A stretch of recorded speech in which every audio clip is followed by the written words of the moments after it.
Well, I think he's undoubtedly a threat, but he's a threat to so many things that, well, I say the Paris Agreement is probably the most important one. But the idea of the Paris Agreement is that every country in the world has signed it, and most of them have ratified it, including the United States, and that means really these countries are committed to reducing carbon dioxide emissions.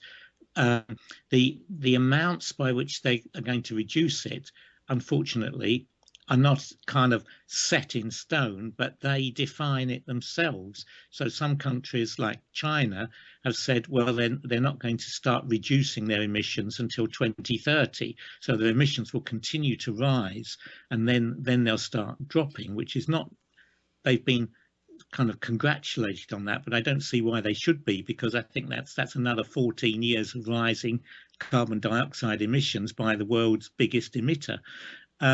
So these targets are supposed to be sharpened up as each meeting progresses. So at COP22, the countries should have reviewed the Paris Agreement, reviewed what their targets were, reviewed the science, and to see what reductions you really need, because our understanding of that is improving, and then revise their targets. So they're being constantly held to account, and that really didn't happen. Well, it may have happened, but it didn't happen in the bit of the meeting I was in. Mostly people were just kind of dumbstruck by the election result and the fact that the US might well pull out of the agreement altogether, which it can't really do legally because it's signed and ratified it. But Trump really feels he can get away with anything, and probably he can, and that could be a disastrous blow to doing anything about climate change before it's too late. Well, that's quite stunning, Peter. And when you say it's too late, in the Paris Agreement, they defined, the 2 degree as the safe thing, but we've gone up already 1 degree Celsius from the Industrial Revolution, and to double that and put another degree on top of it, just given the rate of the CO2 increase, and given the rate of the warming, and given the rate of the degradation of the Arctic, I think that we will probably breeze by 2 degrees in fairly short order. What's your opinion of that? Yes, I think that's true. The 1.5 degrees, even IPCC admitted that you'll never hold climate change to 1.5 degrees without reducing carbon dioxide content in the atmosphere. So you've got to find a way to take CO2 out of the atmosphere, and that's the sort of the final conclusion in my book, that's the only way to save ourselves. But even IPCC admits that. But they think that you can hold to 2 degrees if we sufficiently rapidly reduce carbon emissions, and then we can get away perhaps without having to do carbon drawdown, CO2 reduction.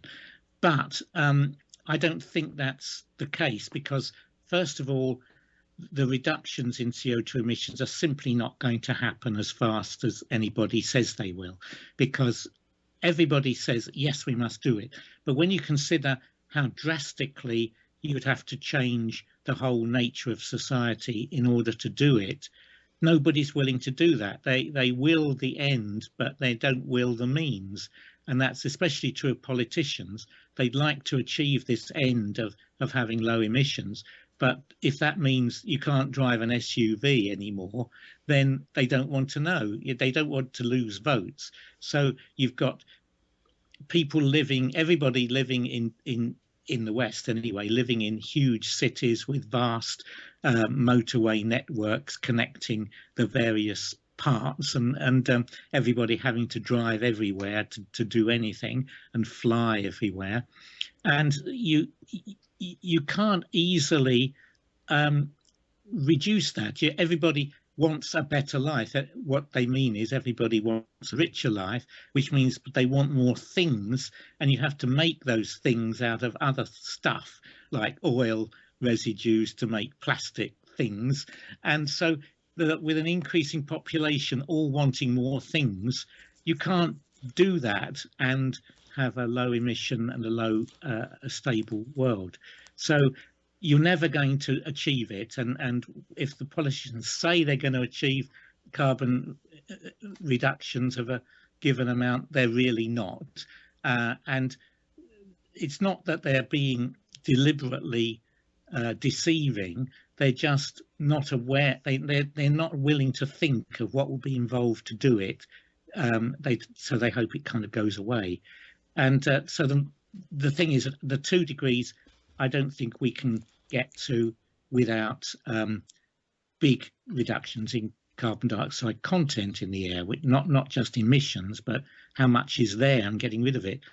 And 2 degrees, in a way, we've already got, because we've had 1 degree, and only about half of the potential temperature rise due to CO2 added to the atmosphere has been realised. The rest is still to come. So even if we completely stopped emitting CO2 now, in the end we get 2 degrees of warming, because that extra 1 degree would show itself via warming of the ocean and so on.